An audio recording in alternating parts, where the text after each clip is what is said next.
Chittasya padena vacham malam sharirasya chahityagena yoga gurutam param mainam Patanjalim pranjaliranatosmi stave Patanjalim vyasam shankaram chanitayam katra sutrasya bhashyasya kramapi varanasya cha.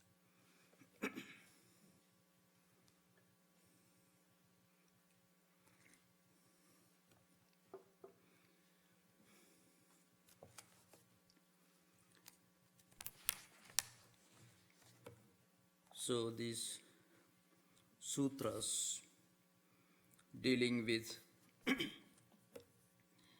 the restraining of the vrittis, waves of mind, tendencies, and slowly reaching a higher and higher level of concentration, ascending level of concentration. So I shall put in a nutshell, because this is the last class before the summer recess begins. We are now discussing the nature of vrittis and how to control the vrittis. In normal human language, we can say it's all about the study of human character. How we develop different emotions, thinking patterns, different kinds of responses to external objects, experiences related to external objects, and also our own internal experiences. How we react to our own happiness and how we react to our own unhappy experiences within, and how we react to unpleasant experiences originating from external objects and happy and unhappy experiences. How we respond. Now, whatever we do, whatever we think, whatever we act upon, all this will create one lasting impression in the mental system, and that is called vritti. That's the first, most superficial residual impact. It's called a vritti, which are 5 in number, mostly related to a normal human perceptions, and also our experiences in imagination, in dreams, in sleep, our conscious and unconscious activities. All of them will create some kind of lasting, invisible influence. We may call it an influence, impact on the mental system. These are the vrittis. Pramana, viparya, vikalpa, nidra, smudayaka. That is, memories and dreams are also equally capable of producing these vrittis. And many of these vrittis, which become habits, tendencies, which we call samskaras, are not always helpful. Many of them are totally unhelpful. And we are aware of it. And we want to reduce their influence. We want to get out of this trap. But we are not able to do. That's because, so we feel conflict whenever we try to do something which brings about a change in our normal pattern of living. So a thief who wants to stop stealing, or a criminal who wants to bring about a change in his life pattern, or a spiritual seeker who wants to fight what may be called in Christian tradition temptations, play of the devil, or the negative tendencies within the mental system, and all these situations create conflicts, internal conflicts, and these conflicts are due to the friction between negative and positive tendencies and impressions we have created in our mental system. So how to get out of them? So Patanjali says there are 2 methods. One is constant repetition. Second, the practice of dispassion. So abhyasa vairagyabhyam tad nirodha means through constant practice, persistent practice. So dirghara nairandarya The Satkara Asevido Dridhabhumi is a description of how to practice this, how to repeat this dispassion. First of all, we must have a sense of sanctity, of sacredness to spiritual ideas. In fact, that will take care of a lot of problems, When we do something with a great solemn attention, with the full conviction that it is something sacred, something that's important, something closely related to our inner spiritual life, when we do anything with this conviction, you can see there is a lot more concentration, and that concentration will fill the mental vacuum with healthy vibrations, sense of sanctity, sense of sacredness, human relationships maybe, higher spiritual ideas or higher philosophical systems, if we attach a sense of sanctity and sacredness. Without that, we won't be able to practice. We won't be able to practice any kind of spiritual discipline without a full conviction that it is something sacred, something to be looked upon with a sense of sanctity. Otherwise, we won't do that. Any kind of indifference, any kind of negligence or irreverence will immediately take the focus out of it.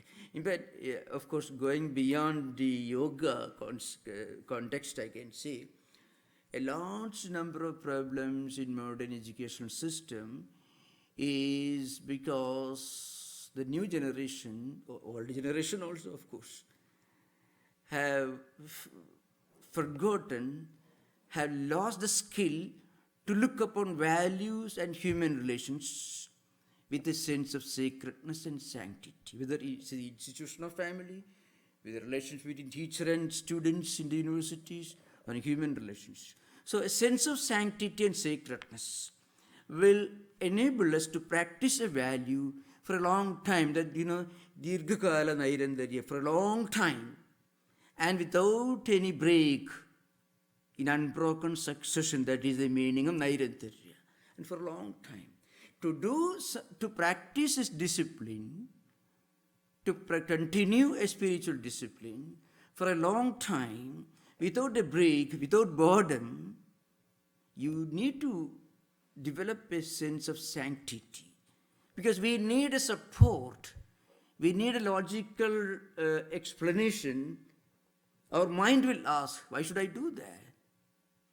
So we need some kind of internal logical justification for practicing spiritual disciplines which apparently do not bring $2 extra. So what's the use of doing it? So a sense of sanctity, that is Satkara Asevido Dridhabhumi. For a long time, with great respect, with a sense of sanctity and sacredness, we must practice this. Then Patanjali talks about two types of dispassion.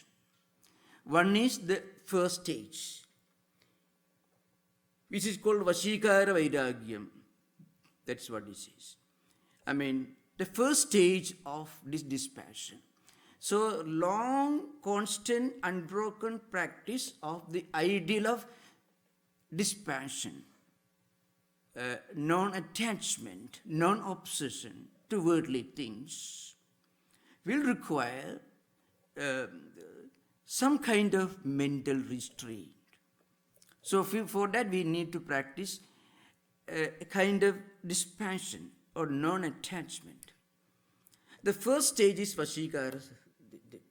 That means at that stage we are able to practice dispassion towards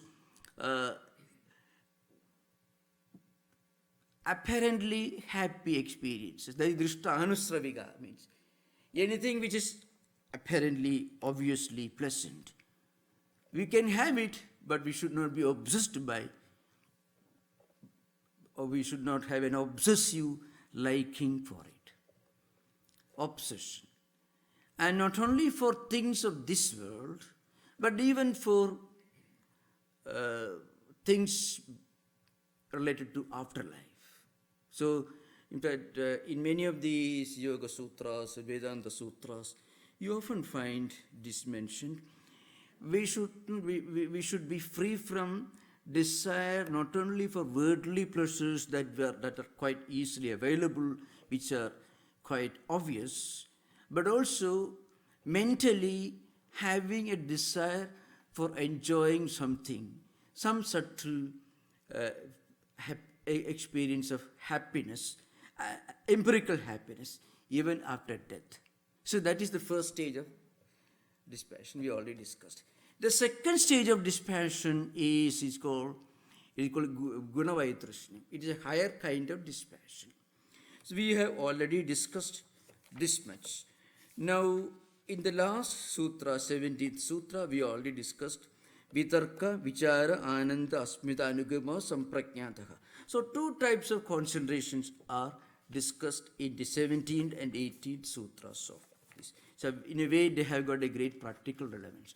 So when you read Samadhi, Sampragnata Yoga, one may feel, oh, this is kind of an old bearded man sitting under a tree somewhere in the Himalayan forests. That's our normal understanding. But this, it has got a very practical implication in the life of even modern man, this kind of concentration. It has got some relevance. I shall try to explain. Now, the practice of the two types of dispassion, that is called Vashikara Vairagya and Gunavaitrishna Vairagya. Two types of higher renunciation for external and also internal, gross and also subtle enjoyments. That will take us to Sampragnata Samadhi. Now, what is Sampragnata Samadhi? That's what we are going to discuss. We already discussed some part of it. Sampragnata Samadhi is a state where we are able to, after or as a result of long practice of dispassion, we have reached a stage where we are able to make the tendencies, or rather make our vrittis and vasanas, unhealthy mental impressions coming from previous life or this life, we have rendered them non-functional. So that you can find, people who practice asceticism, reading scriptures, prayer, meditation, and so on, confession, and so on. After continual practice, you find they are able to live in a very disciplined manner. This really happens. So what they have done, they have rendered some of their tendencies, vrittis, mental waves, so to speak, what you call vrittis. That means the first stage of actions and have experiences becoming a lasting impact, residual effects of previous experiences, which may not be good. So when they emerge in the mind, we are able to render them non-functional, and they become non-functional, they remain non-functional when there is no apparent, there is no visible temptation, there is no chance of any deviation. So that's why it is said, a spiritual practitioner at the beginning stage should try to practice discipline.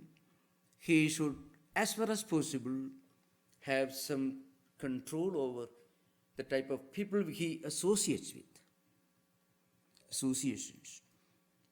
People with whom we move in friendly terms, in intimate terms.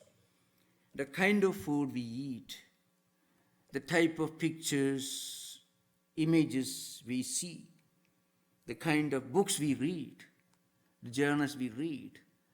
So all these disciplines are a must for those who practice the first stage of dispassion and concentration. It is called sampragnata. When you reach perfection in that stage, what happens? so long as we are living in a holy place, unholy thought will not disturb us.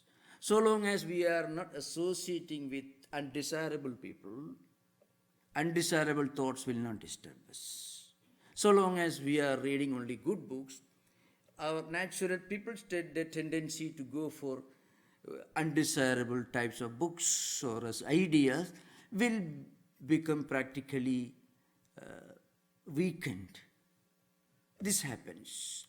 But if by some unfortunate, by force of circumstances, if such a person finds himself in a place or a set of circumstances where there are negative influences, he may fall a prey to that. That's because these vrittis and residual effects, mental waves, have become tendencies, and there be some samskaras, but their potency to sprout, to get us trapped again, to tempt us again, is not fully destroyed. That's why you find sometimes some saints, some spiritual seekers, when they get exposed to unhealthy environments, they fall a prey to that. So long as they are living in holy atmosphere, they are protected. See, Ramakrishna puts in simple language, if it's a plant, the plant should be fenced around. Otherwise, cattle, goats will come and eat. When it becomes a tree, no problem. You can tie a big elephant and tie it to that tree. It won't break. If it is a small plant, then a goat can come and eat it up. So, the first stage of concentration called Samprajnata Samadhi, these vrittis and mental waves become non-functional so long as we are living in an atmosphere, in a place, under a set of circumstances which are conducive, which are helpful for spiritual life. It is wonderful. In fact, that is a natural stage through which everyone has to go through. But the danger is, if such a person finds himself in a unhealthy, undesirable set of circumstances, these tendencies may come to the surface. They re-emerge. As I mentioned, seeds are not burned. Only they are kept in a place, in a desert or in a barren ground. There is no water, no soil, so it cannot sprout. So the purpose of yoga is to go beyond this stage. So we have to reach a stage where even these seeds fall in a fertile ground with plenty of water, fertile soil, still it will not sprout. For that you have to fry these seeds in some kind of an oil in the kitchen. What is the kitchen? Kitchen is our own mind. The oil, this frying operation is the practice of dispassion. So when that happens, the seeds can be sown in a fertile soil. It will not sprout. So that later stage is called Asamprajnata Samadhi. So you find yoga in a way, there's an ascending order of focus. So when you read yoga and Vedanta texts, there will be some fundamental differences in the method that is employed. So in Patanjali's yoga system, there is not a direct inquiry into the truth. The process is by lifting the mental focus from a lower level to a higher level.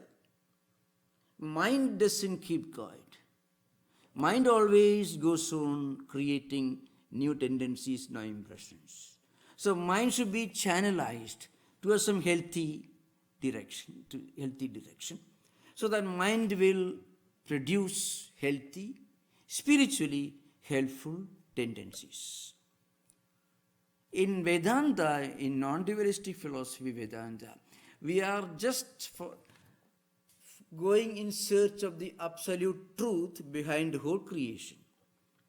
What is the origin of the universe? What's the meaning of human existence? What's the purpose of human life? These are the fundamental questions that within Vedanta metaphysics. But in yoga, Patanjali actually helps us to keep quiet for a moment, close our eyes, and try to turn our attention into our own mind and just observe our own mind, how our mind works, emotions, feelings, impressions, memories, which act as a big trap. People are always prisoners of their own memories, prisoners of their own impressions. So once we realize this is a prison, then Patanjali gives you a method to get out of this prison. And the method is dispassion or non-attachment. 2 stages, that is called Vashigara Vairagyam, the first stage, and Guna Vaitrishnam, the higher stage of dispassion or renunciation, non-attachment. And through this, we can get out of these prison walls of our own memories, our own impressions, our own vrittis. That's what he says. That's why a second difference is, in Patanjali system, there is always the focus on an external object. That means in his system, all forms of concentration are objective. That means consciousness is focused on an object. This concentration is slowly lifted from gross to subtle objects of concentration. In Vedanta, on the other hand, you ask the question yourself, what's my true nature? Who am the real I? And what's the meaning of life? So there's a fundamental difference. The reason why I mentioned this is, the word Samadhi is used in Vedanta and also in Yoga system. But the implication is totally different. Just as the 2 philosophical systems are also totally different. Patanjali's system doesn't take you to the highest spiritual realization, but it takes us very close to that. It prepares our mind to straightaway enter the freeway, the royal highway, which will eventually take us to the highest non-dualistic Advaitic realization. That's why Shankaracharya does not consider Patanjali's system as a system complete in itself, but he pays great attention to the details of Patanjali's analysis of the human mind, and also his description of the workings of human emotions, and also his method of raising our level of consciousness by first trying to study the working of our own mind, our own emotions, and how these emotions and impressions become traps and prison walls. They force us to act in a certain manner, move in a certain manner, to think in a certain manner. So once we understand, we act in a manner which we may not actually appreciate. There are many people who may not appreciate, at least within the solitude of their own mind, they may realize internally a need for change, but they are not able to do that. So such people can get great benefit by studies Patanjali system.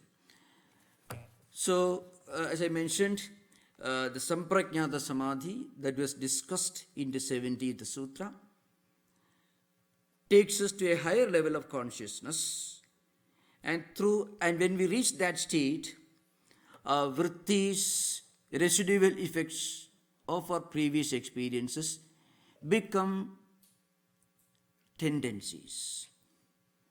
So you may not always do or act according to your tendency. We always act and do according to our impulse normally. The impulse will be, of course, a manifestation of the tendency. But all the tendencies may not immediately manifest as actions. So, very often when there is a tendency and when we are aware of it, we are able to put a restraint, a break on that. But the point is, it is not 100% guaranteed. If there is a tendency within, there is always for that tendency to manifest in circumstances which are conducive for the manifestation of the particular given tendency. That's the Samprajnata Samadhi. But when you reach Asamprajnata Yoga or Asamprajnata Samadhi, we get complete control over nature. We transcend nature. In Samprajnata, we master nature. In Asamprajnata, we transcend nature. So, I already explained this, the philosophical structure of yoga is from Sankhya philosophy. And according to Sankhya system, there are two fundamental categories. That's why Sankhya system is dualistic. Those of you who have studied Advaita will know that Advaita looks upon Atman or Brahman or the all-pervading, immanent, spiritual reality, the attributeless, eternal, immortal, spiritual, divine reality as the only absolute category. And all other manifestations, all other realities are only relative realities, which means they belong to time, space, and causation, which together may be called Maya or relativity, as we may call it. So everything that belongs to time, which has an origin, which exists in time, which may disappear in time, will have an entity, existence, but relative, conditioned by the limitations of time, space, and causation. It is caused by something, it needs a space to exist, and again it should have originated at one point of time. It exists for long. Maybe a mosquito, an insect may live for a few minutes, the universe may live for 13 billion years. Still, the universe and also the insect both belong to the relativity because they originate sometime in the past, live for a few seconds, minutes, or 13 billions of years, as the case with the universe, and will change. Not disappearance here means the changing the present nature. I mean, change in form, change in properties. That's one which is. Anything subjected to change is not eternal or immortal. Atman or Brahman or the soul is the only eternal reality because it was never created, it always existed, and it will never be created because it will be always existing. It will never disappear. So that's the Vedantic concept. So only one absolute category. But Sankhya system, which is the same as the philosophical system of yoga, believes in two eternal fundamental categories. One is Purusha, the other is Prakriti. Purusha is conscious, Prakriti is unconscious, Jada is called means. It has no awareness. The whole universe, not only the physical universe, but also our mind, our intellect, our senses, and the physical body, 5 elements. All these are different evolutes of Prakriti or nature. So Prakriti and Purusha are two fundamental categories in yoga system, which is just borrowed from Sankhya philosophy. Incidentally, it is one of the oldest systems of philosophy.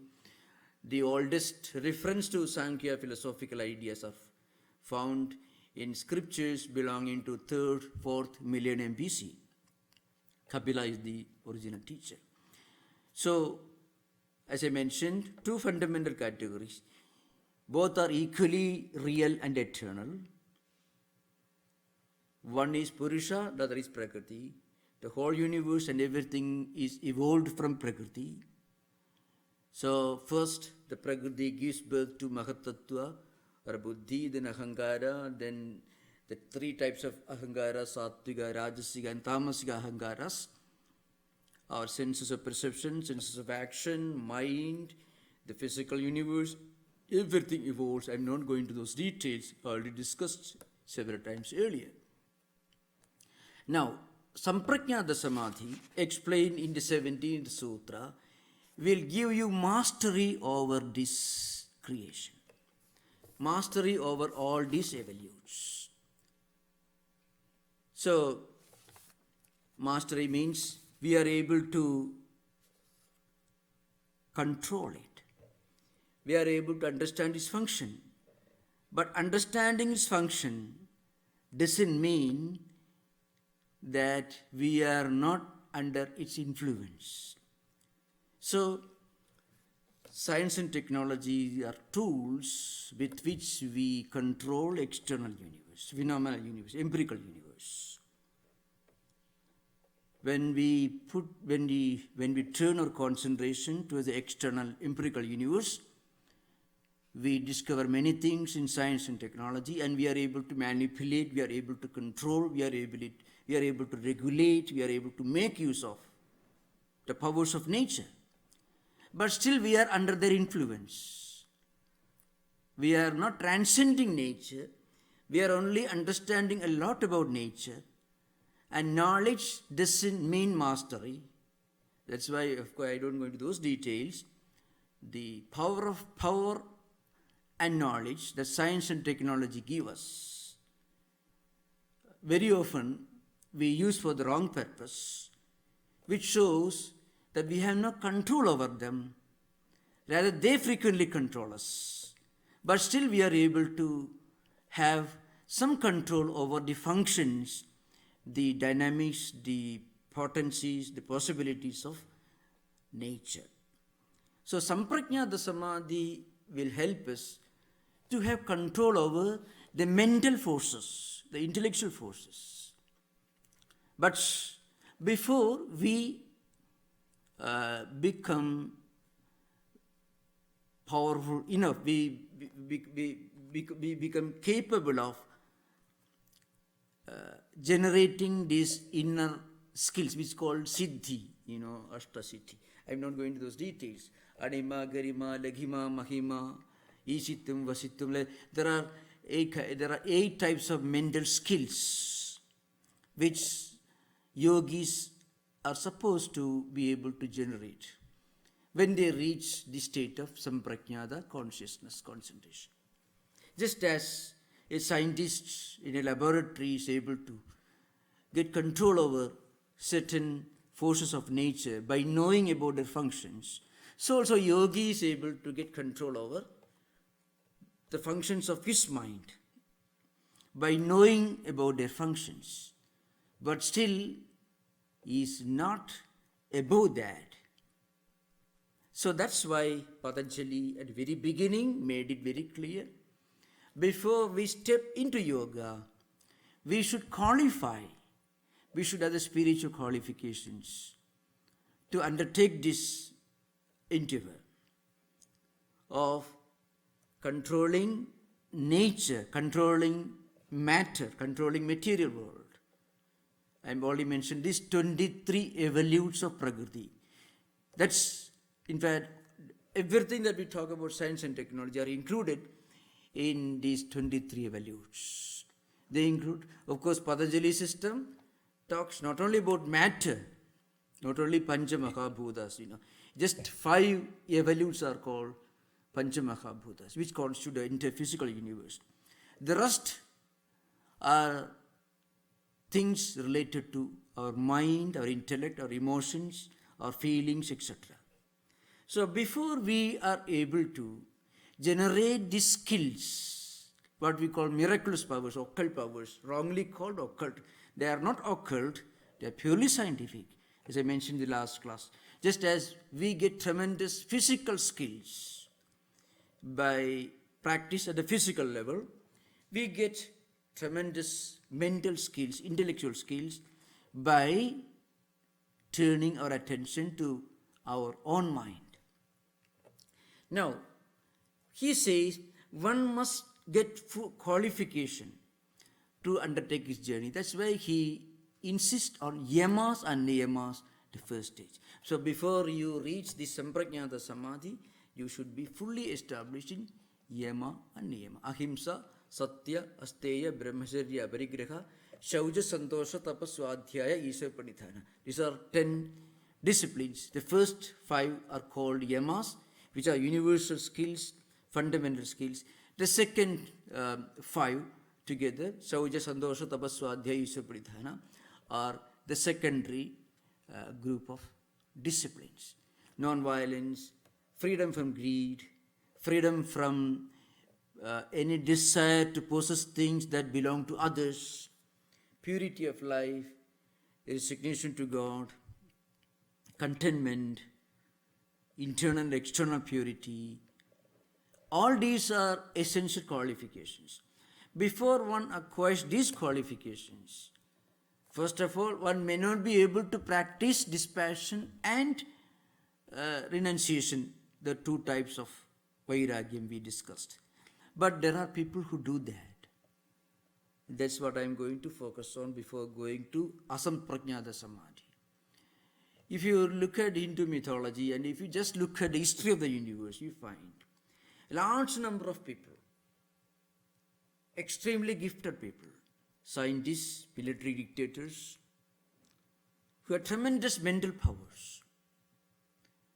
I don't mean to say they all sat and meditated and got these powers, not at all. But when they turned their whole attention to acquiring certain skills and capabilities, they gave up everything else and focused on that. And that gave them tremendous power, willpower. You can be a military strategist, military genius like Napoleon is one example of these things. Extreme types of mental skills. Just one example, there are many examples. Genghis Khan is another example. And there are many such people among scientists who develop tremendous powers but put them under service of evil forces.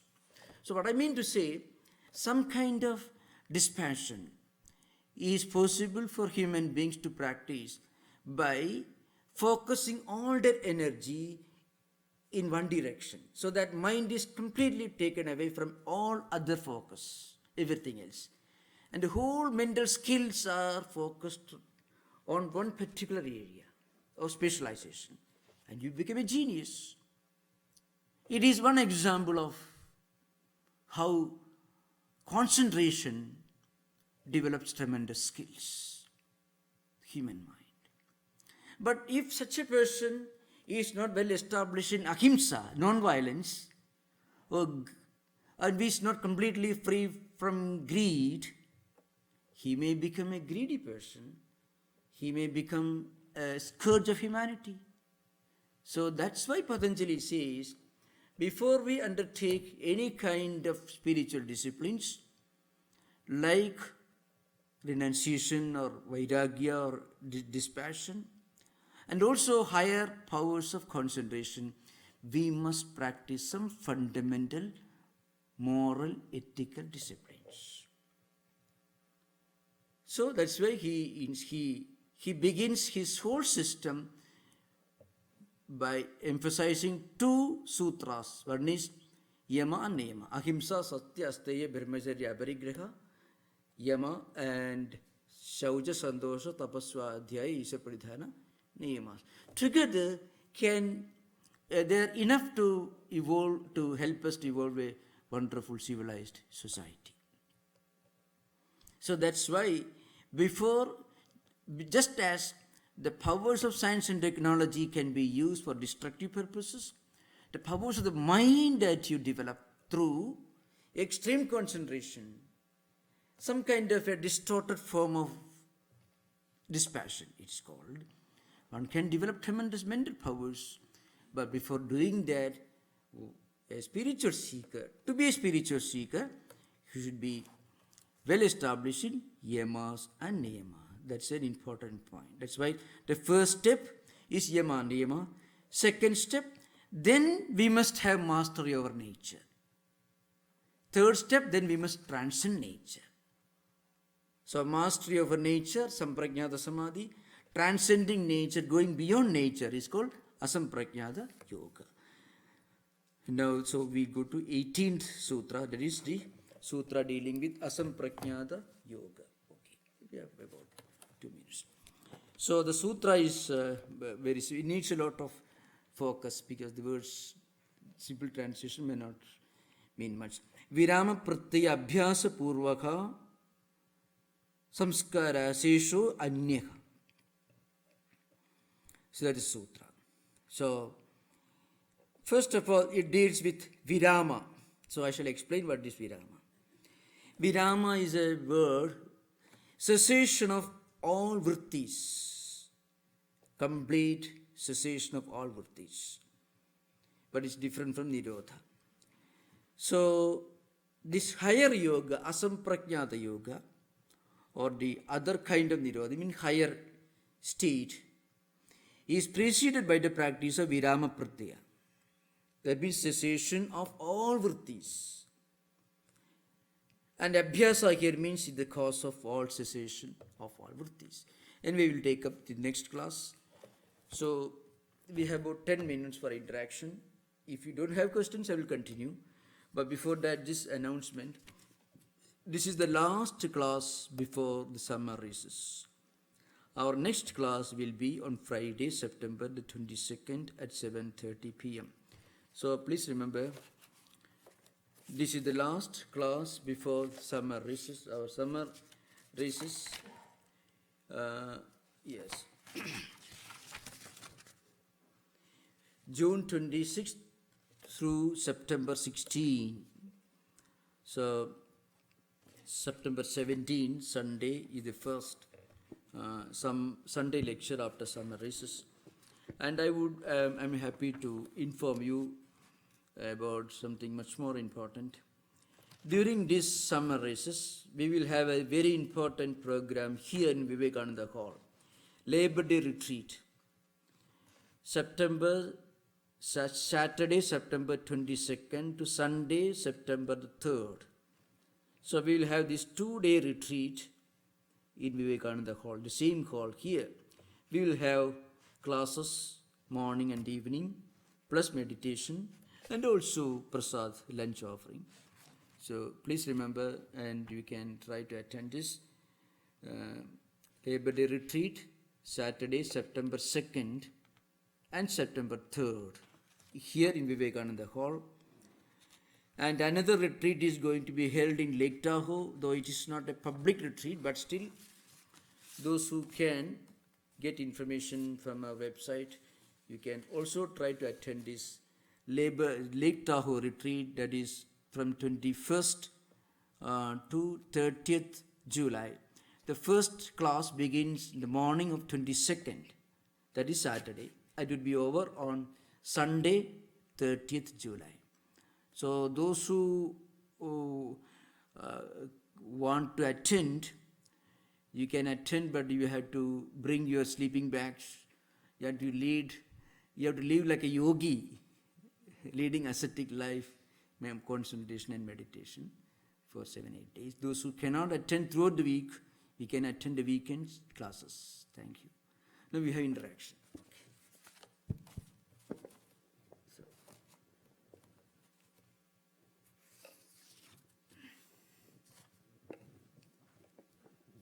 Good evening, sir. I was reading with Swami Vivekananda, and he said that he was concentrating on a book, and then he would learn the meaning of the book. Yeah. Now, now when he says he learned the meaning of the book, did he mean that he, by just concentrating on the book, that he learned the contents of the book? You mean Swamiji, there is an interesting experience in his life. He was in London, he was reading Encyclopedia Britannica. So he read a few pages, he was quickly turning the pages. So the other person asked him, you are turning the pages, but are you reading? Then Swamiji said, yes, I read, and you can test me. So The other person asked questions and he could answer. Now the idea is this, when you reach a very high level of concentration, whatever you do, you can put your whole mind on that particular act, whether reading or anything. So normally, I mentioned this earlier, normally when we do something, when we read a book, I gave this example 2 sessions earlier. When we read a book, you're holding this book in your hand and you're reading this. So your sense of touch is holding this book. And your sense of sight is going through the words. And maybe you're also hearing a sound coming from the street. A car may be making sound. So your sense of hearing, sense of touch, sense of sight, and also you may be, and not in your case, don't mind, you may be chewing gum also in your mouth, so you'll be enjoying that also.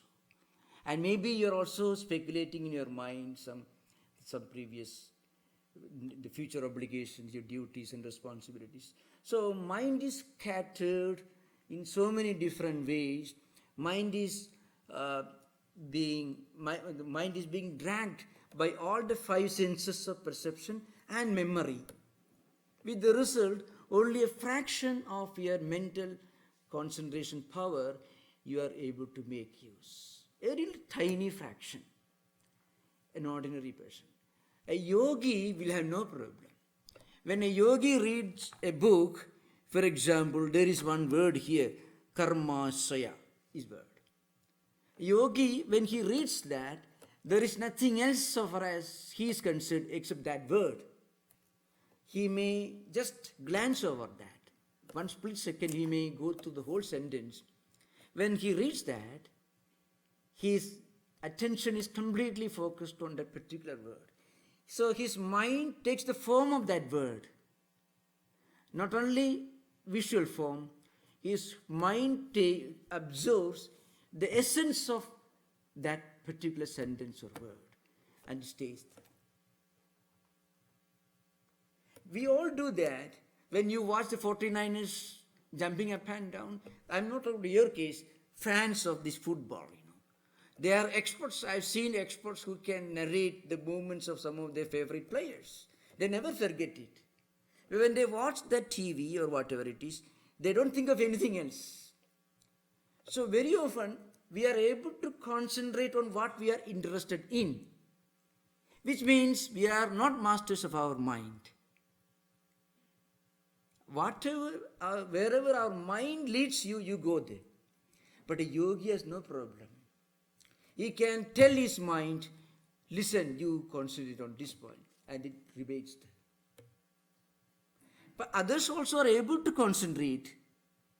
But in their case, they are able to concentrate because they are interested in it. The mind is naturally flowing in that direction. So there is no special effort required. Yogi, on the other hand, he tells his mind, do this, and mind will obey that. So for ordinary people who don't practice yoga, they obey their mind. That's why children, I read in newspapers, children commit suicide when they are asked, don't watch TV. You find newspaper. Why? Because the mind that's become slaves of their mind. But a yogi can tell his mind, do this. That's why they are able to do great things. That's the idea. Okay? Yeah. So then, what's the first step? Patanjali says, try to slowly turn your mind in a positive direction. You cannot dictate to your mind at this stage. Then mind will revolt. Mind will do exactly what you ask not to do. So what you should do? You should slowly turn your mind in a positive direction, slowly. That's called in sublimation of desires. So Patanjali, the Bhashya, the Shankaracharya's commentary is there, Vyasa Bhashi Vivaranam. He speaks about sublimation of desire, first stage. Have desire for some higher noble deeds. Then mind will flow in that. That's the idea.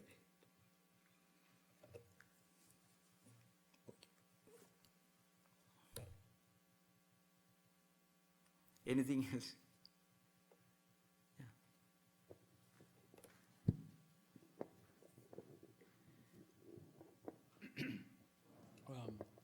You know, after what you said, I wonder if I'm qualified to be here. But No, everyone is qualified, don't mistake. Everyone is qualified. Patanjali's system is like a university, a kindergarten, a primary school, a city college, no offense to city college, all put together at one place. Patanjali has got provision for kindergarten students and also university graduates. So it is a very wonderful system, right? about mastery of nature. So I'm wondering, given kind of the mechanism, the impulses of human nature, whether we're talking about mastery and transcendence, or is there a need for eternal vigilance as well? Yeah. Eternal vigilance is the first state. So mastery, when you talk about mastery, we are dealing with the subject of samprajñāta samadhi. The higher concentration will give us some extreme powers of mind. But in most people, in most cases, people are able to concentrate on what they are interested in. But a yogi is able to dictate his mind and ask his mind to concentrate on what he wants it to concentrate on. So the first state is to sublimate our level of focus, to develop an interest in higher things. So that will drag the mind away from undesirable focus, undesirable objects of concentration. And that's the first step, first stage, which is included in Yamas and Niyamas. Mastery of a nature should be understood in this context. Mastery over the external world and the empirical universe, and mastery over the natural state of the human mind to go after different objects, to create vrittis, to live within the prison walls of vrittis. Mind doesn't, that's why mind always has a tendency to revolt when you try to do something new, something higher, something which may be better for you. So mind, of course, it often manifests in the form of habits. Habits are nothing but repeated mental vibrations, which have become a pattern. So mind revolts when you try to form a new habit. But once we understand that this is the nature of mind to revolt, when you give it a new direction, then you'll be able to do it easy. It will be much more easily. That's an idea. Yeah. I think you already referred to it, but I mean, even when we understand and have realization of the consequences of behavior that's harmful to ourselves and other people, sometimes, as we know, we persist in those behaviors regardless, right? So maybe you can give some more maybe specific or practical examples of how sublimation might work. Yeah. Whether it's greed, whether it's lust. Yeah.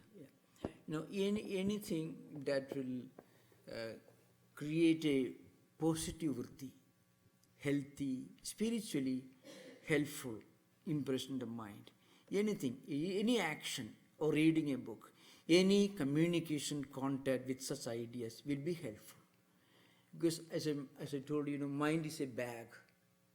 It has a huge quantity of very good, healthy impressions, tendencies, and vrittis, and a lot of unhealthy, undesirable vrittis.